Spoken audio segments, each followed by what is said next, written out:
Hi everyone, it's Pastor Dan with Uplifting Thoughts for today, and I've got a question for you. Do you know the old hymn, Tell Me the Stories of Jesus I Love to Hear? Scenes by the wayside, tales by the sea, stories of Jesus, tell them to me. The author is William Parker. Fanny Crosby, a Methodist I might point out, wrote a more familiar hymn, Tell Me the Story of Jesus, write on my heart every word.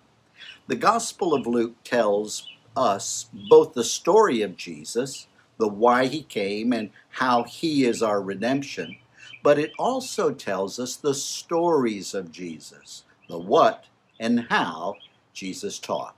One of my favorites is in chapter 10. It's the story, or the familiar story, of the Good Samaritan. You know it. But here's the thing. It was a shocking story to those who heard it. That's the thing about Jesus. He doesn't just tell us sweet stories so that we can just all have a smile. Instead, he tells us about God's kingdom, or in other words, how God would live life in our world today, and it's not the way we often do it. You see, there was a lot going on in the world for more than 1,000 years before Jesus told the Good Samaritan story. Jews and Samaritans had hated each other. Yeah, they despised one another. Lines were drawn, sides were taken. They kept their distance from each other. And there was little trust with one another, little connection. For centuries, the hostility was brewing and bubbling over as to who was in and who was out. It began way back when King Solomon had died. That's when the monarchy split in two, 10 tribes to the north, 2 to the south.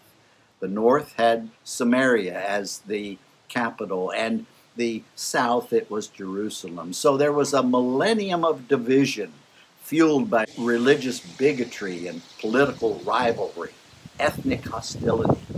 And it was an us against them division, an attitude and lifestyle that fueled the hatred among them. Just before Jesus tells the story in chapter 9, a Samaritan village had rejected Jesus. And 2 of the disciples, James and John, wanted revenge. Listen to Luke 9:52 through 56. Jesus sent some people ahead of him into the territory of the Samaritans, a minority group at odds with the Jewish majority. He wanted his messengers to find a place for them to stay in a village along the road to Jerusalem. But because the Samaritans realized Jesus was going to Jerusalem, they refused to welcome him. James and John were outraged. Lord, do you want us to call down from heaven fire to destroy these people who have rejected you? Jesus, turning toward them and shaking his head, you just don't get it.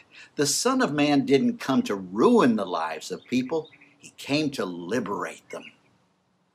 That phrase, Lord, do you want us to call down from heaven to destroy them, is a phrase many of us use today. And what about you? Do you ever feel like that, wanting revenge? It's a natural response. I know I have. The story Jesus tells us is about 2 Jewish religious professionals who neglect a fellow Jew who was almost beaten to death, and it was only a despised Samaritan who was the one moved with mercy and helped him. Isn't it interesting? Jesus tells us we learn a lot from those who are different from us. Martin Luther King Jr. put it this way, the priest and the Levite ask, if I stop and help this man, what will happen to me? But then the Good Samaritan came by and reversed the question. If I do not stop to help this man, what will happen to him? Jesus concludes, go and do likewise, show mercy to others. It's God's way to live in this world. Hey, we'll talk more tomorrow. Have a great day.